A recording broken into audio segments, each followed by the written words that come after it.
Hello friends, हमारी जो आज की कहानी है उसका नाम है असली विजेता। रॉकी कछुआ बहुत घमंडी था, हमेशा डींगे हाँकता रहता। उसके दादाजी ने उसकी बहुत बहादुरी से खरगोश को दौड़ में हरा दिया था। वह सभी को अपने साथ दौड़ लगाने की चुनौती भी देता। उस जंगल के सभी जानवर सीधे साधे थे। सबको ज्ञात था कि खरगोश रास्ते में सो गया था, इसलिए हार गया था। किंतु हर बार तो ऐसा नहीं हो सकता ना। फिर रॉकी तो इतना धीरे धीरे चलता था कि उसे तो कोई भी हरा सकता था। सभी सोचते थे कि रॉकी को हरा दिया जाए तो इससे उसे बहुत दुख होगा, इसलिए कोई भी उसके साथ दौड़ने के लिए तैयार नहीं होता था। रॉकी इसे अपनी जीत समझ लेता था। उसे लगता कि हार के डर के कारण कोई भी उसके साथ दौड़ने के लिए तैयार नहीं होता। इससे उसका घमंड बढ़ता ही जा रहा था। भीमा हाथी जंगल का सबसे ताकतवर जानवर था। जब वह चलता तो दूसरे जानवर रास्ता खाली कर देते। तब दौड़ लगाता तो उसे कोई छू भी नहीं सकता। एक दिन भीमा कहीं जा रहा था कि मार्ग में उसे रॉकी मिल गया। उसने टोका, भीमा सेठ कहाँ जा रहे हो? कहीं नहीं, बस यूं ही घूमने निकला हूँ, भीमा ने सूंड हवा में उछालते हुए बताया। फालतू में क्यों घूम रहे हो? चलो मुझसे दौड़ने की शर्त लगा लो, रॉकी को ने हंसते हुए बोला। भीमा ने रॉकी को गौर से देखा और फिर पूछा, तुम वही हो ना जिसके दादाजी ने खरगोश को हराया था? हाँ, मैं वही हूँ। रॉकी ने अपना गर्व से सीना तान कर फुलाया और फिर बोला, मेरे दादाजी का दबदबा अभी तक बना हुआ है, इसलिए इस जंगल में कोई भी मेरे साथ दौड़ लगाने की हिम्मत ही नहीं करता। तुम्हारे दादाजी के चर्चे तो बहुत सुने हैं, लेकिन मैं सोचता हूँ। भीमा कुछ कहते कहते रुक गया। फिर यही कहीं हार गया तो नाक कट जाएगी, और फिर बिना नाक का हाथी भला किस काम का? रॉकी ने ठहाका लगाते हुए वाक्य को पूरा किया। नहीं नहीं, मैं सोचता हूँ कि जंगल में बहुत दिनों से कोई तमाशा नहीं हुआ, इसलिए चलो तुम्हारे साथ दौड़ लगा ली जाए। भीमा ने उसकी बात काटी। यह सुनकर रॉकी ने भीमा को नीचे से ऊपर तक देखा, फिर बोला, एक बार फिर सोच लो। तुम हाथी लोग तो खरगोशों से भी धीमा दौड़ते हो। यदि कहीं हार गए तो बहुत बदनामी होगी। अब सोचना क्या, विचारना क्या, जो कह दिया सो कह दिया। भीमा ने अपने कान हिलाए और थोड़ी ही दूर खड़े पिंटू बंदर से बोला, पूरे जंगल में घोषणा कर दो कि कल मेरी और रॉकी की दौड़ होगी, सभी देखने आ जाएं। यह तो बहुत अच्छी बात है, मैं जंगल में डुगडुगी पीट आता हूँ, पिंटू खुशी से बोला। रॉकी की डींगे सुनकर सबके कान पक चुके थे। लेकिन यह दौड़ होगी कहाँ? पिंटू ने पूछा। यह मैं बताऊंगा, रॉकी ने झट बोला। ठीक है, तुम बताओ, भीमा मान गया। रॉकी घमंडी होने के साथ साथ चालाक भी था। उसने जंगल के दूसरे छोर पर एक बड़ी सी नदी बहती है। वन देवी के मंदिर से वहां तक जाने वाले रास्ते में कई गन्ने के पेड़ और खेत पड़ते हैं। उनमें से एक खेत भीमा का भी था।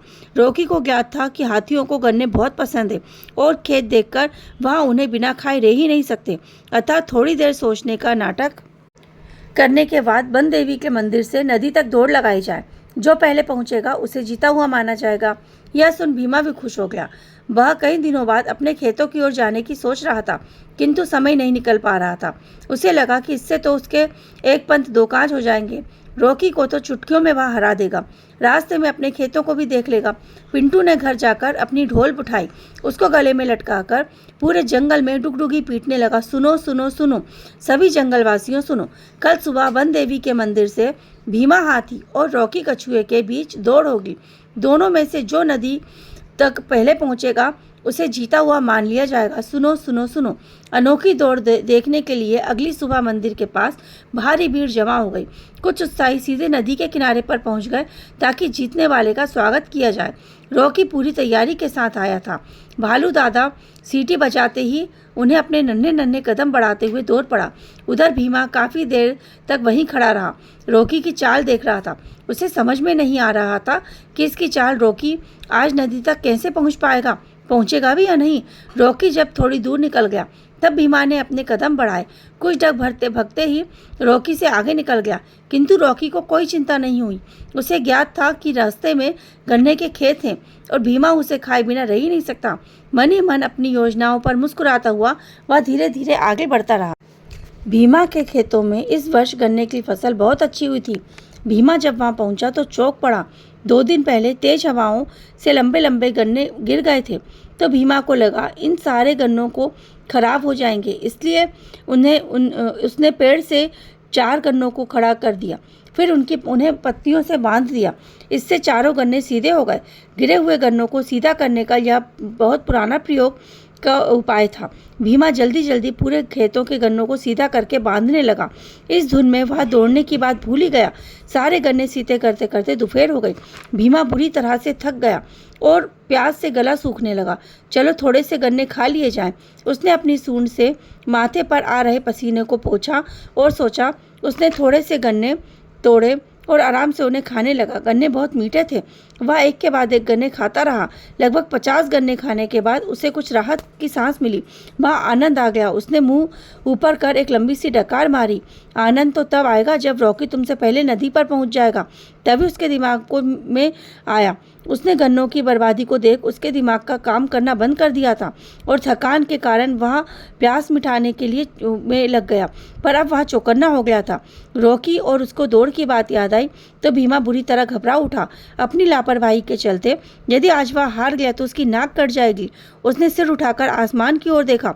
सूरज अपनी शक्ति से आग बरसा रहा था जिसके कारण लू चलने लगी थी। कोई बात नहीं, वह अभी भी आराम से नदी तक पहुंच सकता है, भीमा ने सोचा और उठकर तेजी से भाग लिया। उधर बीतते पल के साथ गर्मी भी तेज हुए जा रही थी। थोड़ी ही देर में भीमा पसीने से तरबतर हो गया और प्यास से उसका गला सूखने लगा। किंतु वह दौड़ता ही रहा। वह किसी भी कीमत पर कछुए से हारना नहीं चाहता था। रेतीली मिट्टी शुरू हो गई। इसका अर्थ नदी निकट आने वाली है। भीमा ने अपनी चाल और भी तेज कर दी। थोड़ी ही देर में मिट्टी पूरी तरह से समाप्त हो गई और चारों ओर रेत ही रेत दिखाई देने लगी। किंतु धूप के कारण वह रेत भट्टी की तरह गर्म हो गई थी और उसके पैर जले जा रहे थे। किंतु भीमा दौड़ा ही जा रहा था।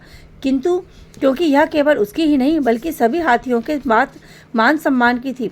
यदि वह हार गया तो कई पीढ़ियों तक कछुए इसके गीत गाते रहेंगे। सूरज धीरे धीरे तपता जा रहा था। तेज गर्मी से भीमा की सांस फूलने लगी और वह बुरी तरह से हाँफने लगा। तभी उसने देखा तपती हुई रेत रॉकी धीरे धीरे आगे बढ़ रहा है। कछुए मिट्टी और पानी दोनों जगह रह लेते हैं, इसलिए बिना कुछ हुए वह बहुत आराम से आ गया था। लेकिन तपती रेत में उसके पैर बुरी तरह से जलने लगे थे। उसका प्यास भी सूखा जा रहा था और लग रहा था कि अब नदी तक पहुंच ही नहीं पाएगा। इस तपती हुई रेत में उसकी जान निकल जाएगी। उस पल को कोस रहा था जब उसने नदी पर दौड़ने की शर्त लगाई। किंतु अब पीछे भी वह लौट पाना संभव न था। इसलिए आंसू बहाते हुए वह किसी भी तरह आगे बढ़ने का प्रयत्न करता रहा। लंबे डग बढ़ाते हुए भीमा जब नदी के निकट पहुंचा तो चौंक पड़ा। उसकी हालत देख वह समझ गया था कि रॉकी का नदी पर आ पाना संभव नहीं है। उसने सोचा रॉकी को उठाकर अपनी पीठ पर बैठा ले, किंतु नियमों के अनुसार एक दूसरे को छूना या धक्का देना मना था। तो फिर उसकी जान कैसे बचाए? भीमा सोच में पड़ गया। जंगल के दूसरे जानवरों की तरह भावी दयालु था। किसी को संकट में नहीं देख सकता था और ना ही बिना सहायता किए रह सकता था। अचानक उसे एक उपाय सूझा। अपने चारों ओर पैर फैलाकर वह रॉकी के ऊपर आ गया और बिल्कुल इसी तरह धीरे धीरे आगे बढ़ने लगा। भीमा लंबे चौड़े शरीर की छाया जब रॉकी के ऊपर पड़ी तो उसे बहुत राहत मिली और वह धीरे धीरे खिसकता हुआ आगे बढ़ता रहा। चाल धीमी होने के कारण भीमा की हालत बहुत खराब हो रही थी, किंतु वह जानता था इस तपती रेत में रॉकी को भी अकेला छोड़ देगा तो वह उसकी जान बचाना उसके लिए कठिन हो जाएगा। इसलिए वह उसी तरह चलता रहा। नदी बिल्कुल निकट आ गई। कई जानवर उससे के पानी में खड़े थे और दोनों को आता देख रहे थे। वे सब जोश में चिल्लाने लगे। अब तक भीमा की हालत भी काफ़ी खराब हो गई थी। नदी के निकट पहुंचने तक उसने जीतने के लिए अपना कदम तेजी से आगे बढ़ाया, किंतु उसे चक्कर आ गया और वह लहराकर नीचे गिरने लगा। अपनी सूंड से बढ़ाकर उसने पानी को छूने का प्रयत्न किया, किंतु उसे सफलता ना मिली। उसे नीचे गिरता देख रॉकी को लगा कि वह दब जाएगा और अपनी जान बचाने के लिए वह तेजी से भागा और नदी के पानी तक पहुंच गया। रॉकी जीत गया। कई जानवर उसे ऊपर उठाकर चिल्लाने लगे, नहीं, मैं नहीं जीता, असली जीत तो भीमा की हुई है। रॉकी ने कहा, वह तो नदी के पानी तक पहुंचा ही नहीं, उससे पहले ही गिर गया, उसे कैसा जीता हुआ मान लिया जाए। चिंकी बारहसिंगा ने कहा, भीमा चाहता तो कब तक नदी पर पहुंच जाता, लेकिन भोलू उदबिलाव ने उसकी बात काटी। लेकिन तपती हुई रेत में मेरी जान बचाने के लिए वह अपनी छाया मुझे देते हुए धीरे धीरे चल रहा था और यदि मेरी सहायता ना करता तो आज मेरी जान चली जाती। रॉकी ने रूंधे हुए स्वर में बताया। भीमा का त्याग देख, उसका मन का पश्चाताप से भारी हो गया। इसका मतलब असली विजेता भीमा ही है? कालू लोमड़ी ने कहा, हाँ, असली खिलाड़ी वही है, असली विजेता भी वही है। रॉकी ने सिर हिलाया, फिर बोला, लेकिन उसकी जान खतरे में है, जल्दी से उसके ऊपर पानी पहुंचाओ। यह सुन सभी जानवर अपने अपने हाथों में भीमा के ऊपर पानी उछालने लगे। पानी पड़ने से भीमा को कुछ राहत मिली। थोड़ी देर बाद उसने अपनी आंखें खोली तो इतने लोगों को अपने ऊपर पानी डालते हुए देखा। यह देख रॉकी खुशी से चिल्लाया, भीमा भाई जिंदाबाद। सारे जानवर हाथ उठाकर चिल्लाए। असली विजेता रॉकी का नारा लगा बुलंद किया, भीमा भाई। सारे जानवर ने उत्तर दिया। सभी साथियों का प्यार देख भीमा की आंखें भर आईं। रॉकी ने आगे बढ़कर उससे क्षमा मांगी और पुनः किसी के सामने डींग ना हाँकने का वायदा किया। यह देख भीमा हंस पड़ा। उसने अपनी सूंड में पानी भर भर कर फुब्बारे की तरह अपने शरीर पर डाला। जब उसे कुछ राहत मिली तो उसने रॉकी को अपनी पीठ पर बैठा लिया और जंगल की ओर लौट पड़ा। बाकी जानवर भी उसके जिंदाबाद के नारे लगाते हुए उसके साथ में चल पड़े। राधे राधे।